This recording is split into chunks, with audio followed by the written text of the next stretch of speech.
My girlfriend cheated, then tried blaming it on me, so I leaked her confession to her family. And now she's alone and jobless, a 27-year-old guy. And I thought I'd finally met the woman who made me believe in real love. Her name was Lily, minus 25, sharp, confident. The kind of woman who walked into a room and made everyone instinctively turn their heads. We met at a friend's small birthday gathering, one of those nights you don't expect anything special to happen. But when she laughed at one of my awkward jokes and said, "You're different in a good way," it was like the world went quiet for a second. From that night, everything moved fast, but in the kind of way that feels natural when it's new and exciting. She'd call me after work just to talk about nothing. We'd go on spontaneous late-night drives, blasting old songs and arguing playfully over which decade had better music. She told me her dreams of starting her own design agency someday. And I'd tell her about my goal to build a tech company that could actually change lives. It felt like we weren't just dating, we were building something real. Our friends used to say we were that couple. The kind others envied because of how effortlessly we clicked. There were moments her head on my shoulder during a storm, her teasing me for overcooking pasta. The way she'd hold my hand in public without hesitation that made me think, maybe this is what love is supposed to feel like. I remember one night vividly. We were sitting on my apartment balcony, watching city lights flicker below us. She looked at me and said, "You know, I can actually see myself growing old with you." I didn't know it then, but that line would replay in my head for months, not as a comfort, but as a haunting reminder of how convincingly people can lie. At the time, though, I believed every word. I thought we were building something unbreakable. But I was just building a fantasy. The first cracks appeared so quietly that I almost convinced myself they weren't there. Lily started working la tête, least. That's what she said. "Big project," she'd murmur, kissing my cheek before rushing out, heels echoing against the apartment floor. At first, I admired her dedication. She was ambitious, driven, the kind of person who chased goals like they were oxygen. But slowly, those late nights became the rule, not the exception. I remember the first time I felt that sting of doubt. It was 11:47 p.m., and her phone buzzed on the counter while she showered. The message preview just said, "Had a great time earlier." My chest tightened, but I laughed it off, told myself it was probably from a friend, or some harmless joke. When I asked about it later, she smiled, kissed my hand, and said, "You've got to stop overthinking, babe. You know I'd never do anything to hurt you." Her voice was calm, reassuring. Almost too calm, she started guarding her phone like it contained national secrets. She'd angle the screen away, even during casual scrolling. When I mentioned it once, jokingly, she said, "You're acting jealous. That's not attractive." The word stung, but I apologized for noticing her distance. Our connection began to feel mechanical. Like a routine she was performing instead of living. Dates turned into obligations. Affection became selective. I tried to fight it by planning small surprises, flowers on her desk, a handwritten note before work, but her reactions were colder each time. "You didn't have to do all this," she'd say with a smile that never reached her eyes. One evening, she came home wearing a jacket that smelled faintly of men's colognes, something strong and unfamiliar. My chest clenched, but I swallowed it down, forcing a smile. "New perfume?" I asked. She shrugged and said, "Oh, I hugged a coworker goodbye. Relax."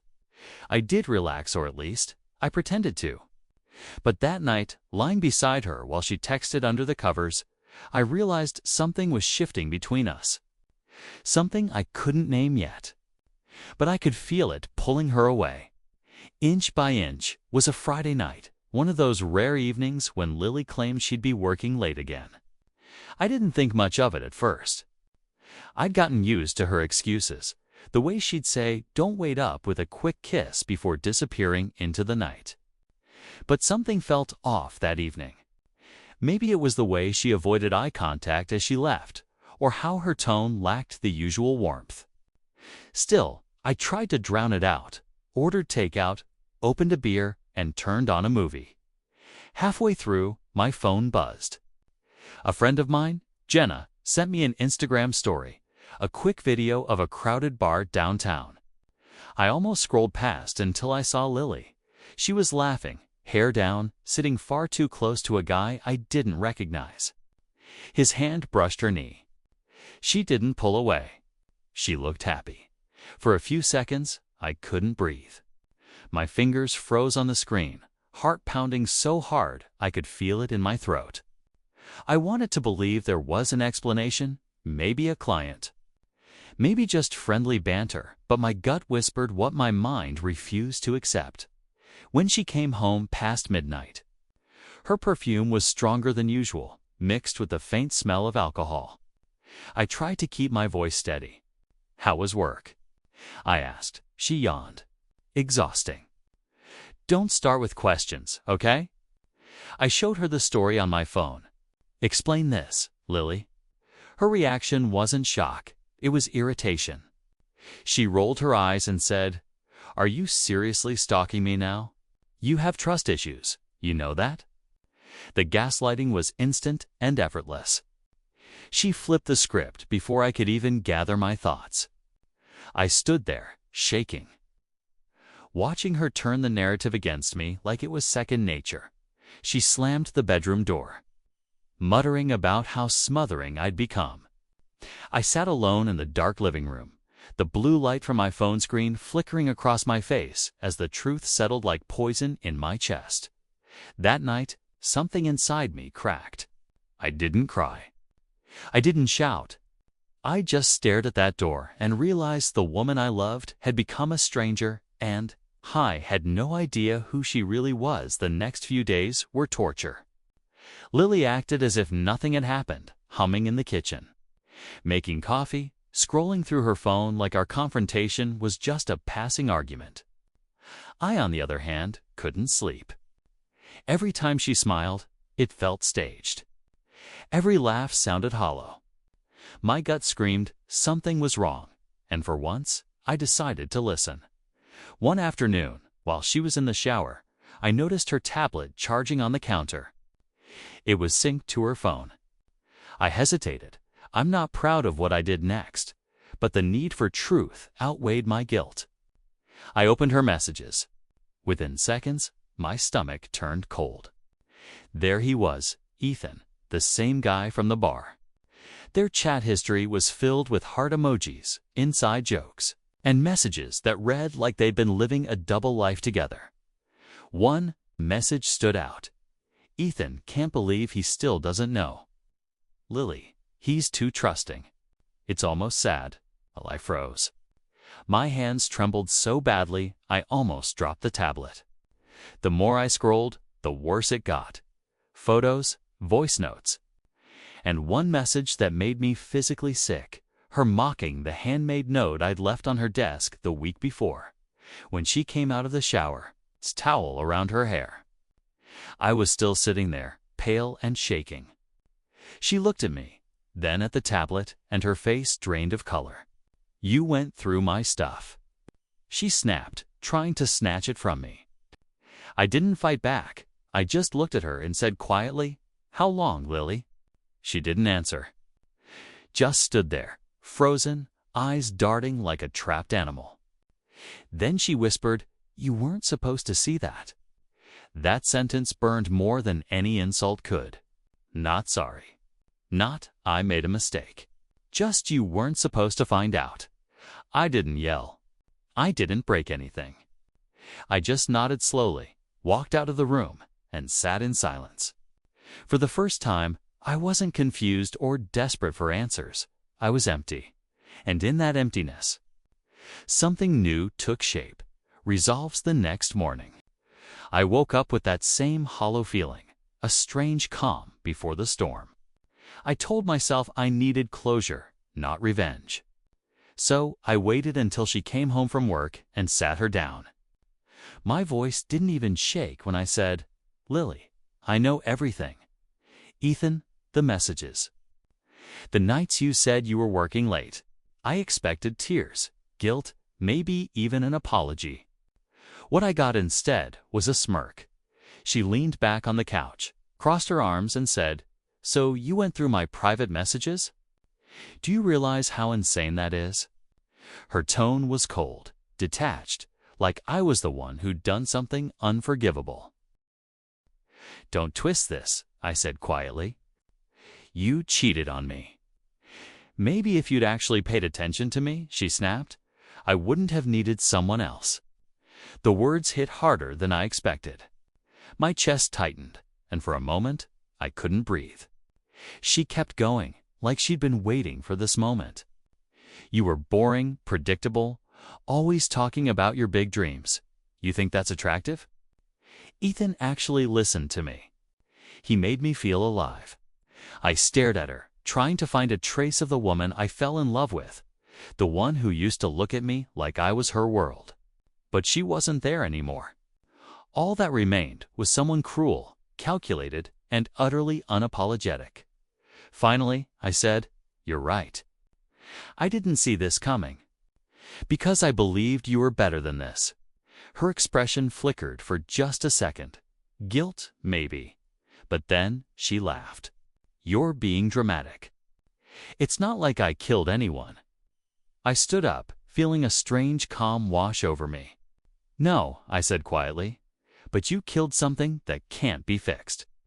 As I walked out, she shouted after me, "You'll regret this. No one's going to believe your version." That last line echoed in my head as I closed the door behind me. I didn't know it yet, but she meant every word, and she was about to prove it.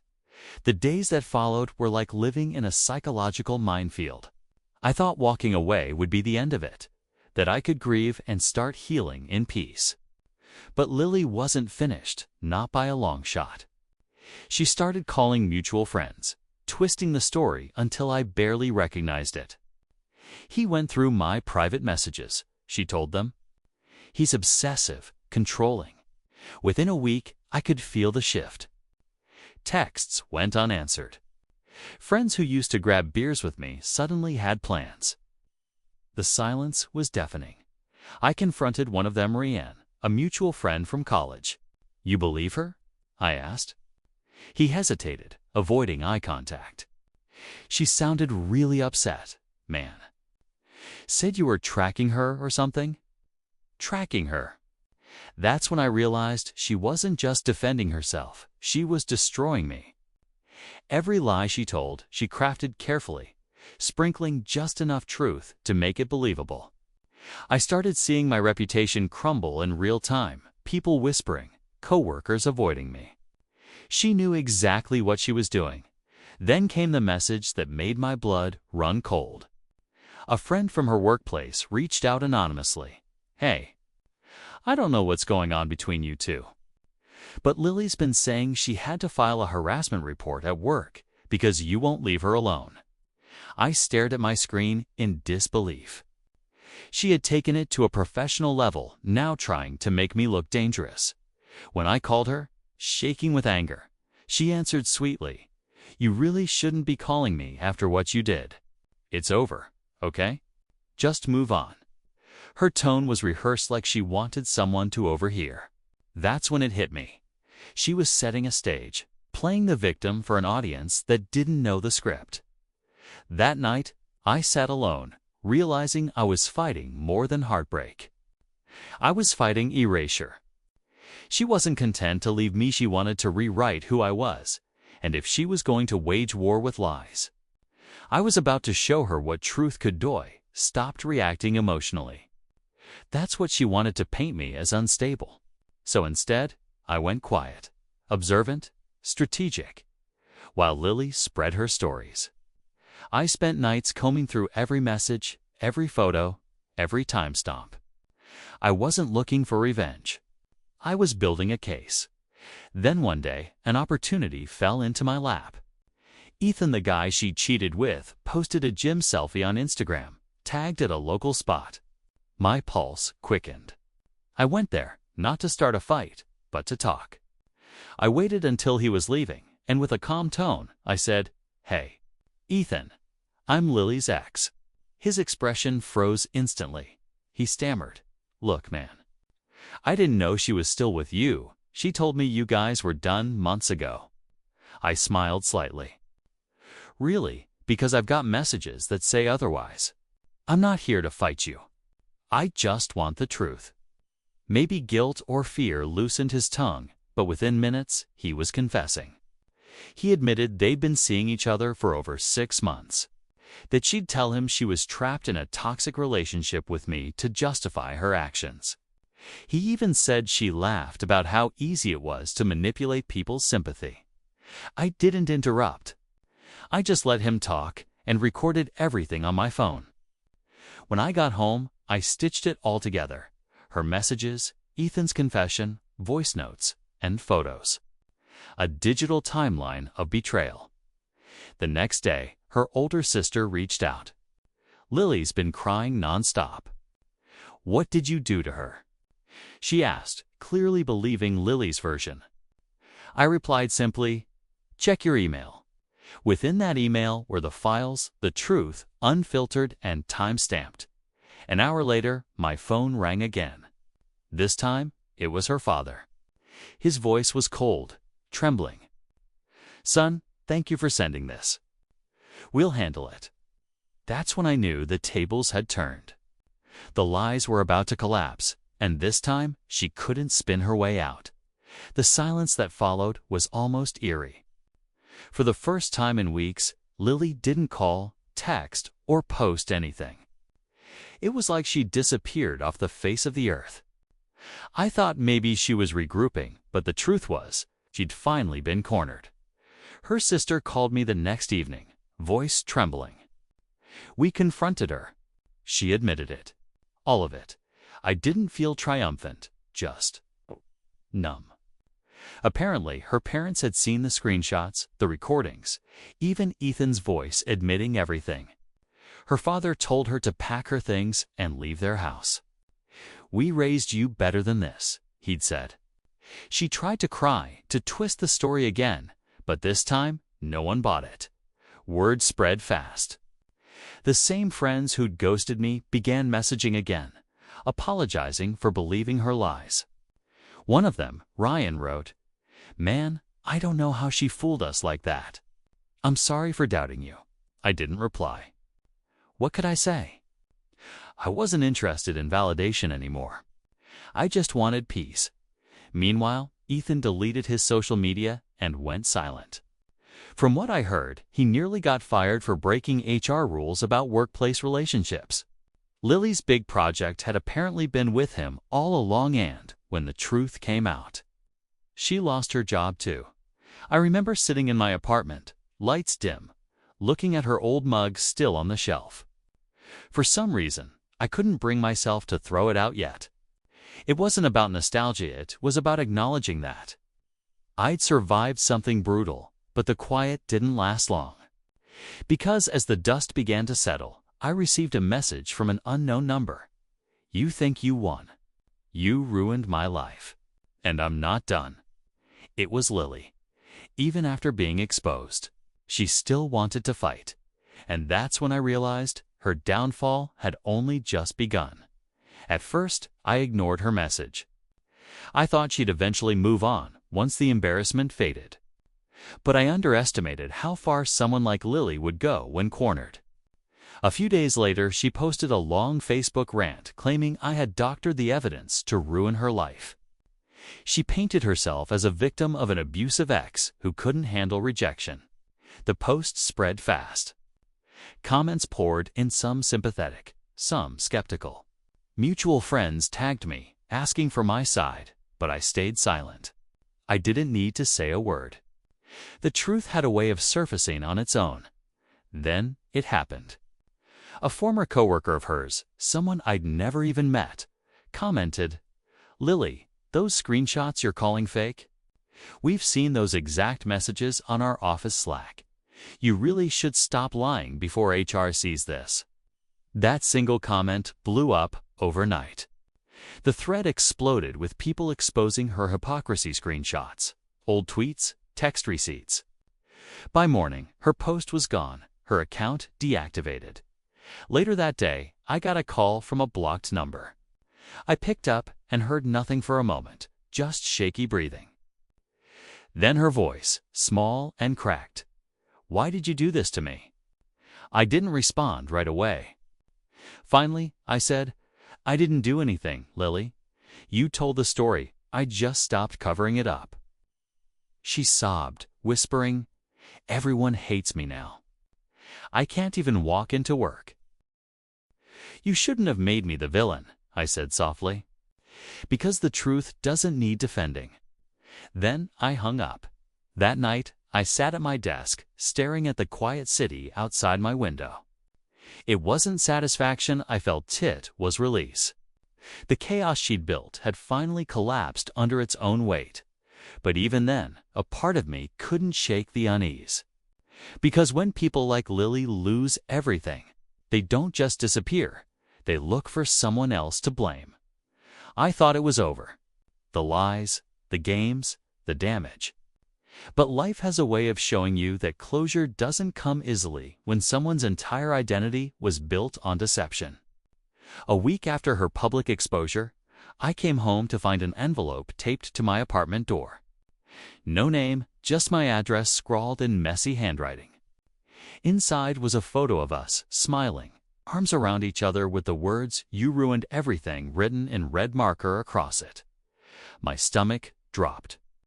I hadn't heard from her since that last call, but now she was crossing lines again. For the first time, I actually felt afraid. I called the police, filed a report, but they couldn't do much. "As long as she hasn't threatened harm," they said. Still, that night, I couldn't sleep. Every sound made me jump. Every shadow felt like her ghost was hovering nearby, over the next few days. She tried everything. Long emails, voicemails, even fake apologies. "Please, just talk to me," one said. Another, more desperate, "I can't live with what people are saying about me." It was strange, not the voice of a remorseful person, but of someone who'd lost control and couldn't stand the silence that followed. The worst came when I got a call from her mother. She sounded exhausted, broken. "She's not herself," she said. "She's staying in a motel. She won't eat, won't sleep. She keeps saying her life is over." And for a moment, despite everything she'd done, guilt crawled in. I hated that I still cared, even a little. That night, sitting on the same couch where she once laughed and planned our future, I realized how much of myself I'd lost in trying to love her. That was my rock bottom, not her lies, not her betrayal, but the realization that she'd dragged me into her chaos so deeply that even her destruction still hurt me. I knew then that if I didn't reclaim my peace, she'd take that to. The next few weeks felt strangely quiet. No messages, no late-night knocks, no drama, just stillness, foreign, heavy, but necessary. I started rebuilding my life piece by piece. Deleted old photos. Boxed up the memories I couldn't stand to look at. I even changed apartments, trading the space we'd shared for one with wide windows and sunlight. That didn't remind me of her the first morning in my new place.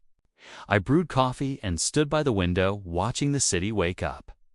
For the first time in months, I wasn't checking my phone. I wasn't replaying arguments or drafting imaginary responses. I just existed. And it felt good. Therapy helped more than I expected. My therapist said something that stuck with me. People like Lily don't want love. They want control. Once you stop giving them that, they fall apart. I realized I'd spent months trying to fix someone who didn't want to be fixed, someone who thrived in chaos. Friends started coming back around, slowly and awkwardly. Ryan dropped by one night with beers and guilt written all over his face. "I should have had your back," he said. I didn't hold it against him. "You believed a good liar," I told him. We all did. Every now and then, I'd hear updates through the grapevine, Lily working retail. moving between short-term rentals, burning every bridge she tried to rebuild. Part of me felt sorry for her, but a bigger part understood. This was the consequence she chose. One night, scrolling through old photos before deleting them, I stopped on one her, smile bright. My arm around her, both of us pretending we were happy. For the first time, I didn't feel pain or anger. I just felt distance. That's when I knew I was finally free, not because she was gone, but because I no longer cared whether she stayed that way. It's been over a year since everything happened, and I still remember how heavy those nights felt, the ones where I questioned my worth, where I thought love would always end in betrayal. But standing here now, I finally understand something. I didn't lose when Lily left. I lost myself when I kept forgiving her. Healing didn't come in some dramatic moment. It came slowly, in silence. It came in the form of long walks after work, nights spent cooking for one, and rediscovering hobbies I'd abandoned to please her. It came the first time I laughed without feeling guilty. The first morning I woke up and didn't check my phone out of habit. Sometimes people ask if I ever got revenge. I tell them I didn't have to. Lily's life unraveled on its own, piece by piece, because lies always do. I didn't need to destroy her, I just stopped protecting her from the truth. That's all it took. A few weeks ago, I ran into her by accident. She looked small, tired. The kind of tired that lives deep in your bones when you've run out of people to fool. She didn't say much, just a quiet hey, followed by an awkward pause. I nodded, smiled faintly, and kept walking. There was nothing left to say. As I walked away, I realized the real revenge wasn't exposure or humiliation. It was peace. It was living a life that didn't orbit her anymore. If there's one thing I've learned from all this, it's that sometimes justice doesn't look like fear, it looks like freedom. And the moment I chose to stop chasing closure from someone who broke me, I became untouchable. I didn't ruin her life. She did that herself. I just stopped pretending she deserved to keep mine.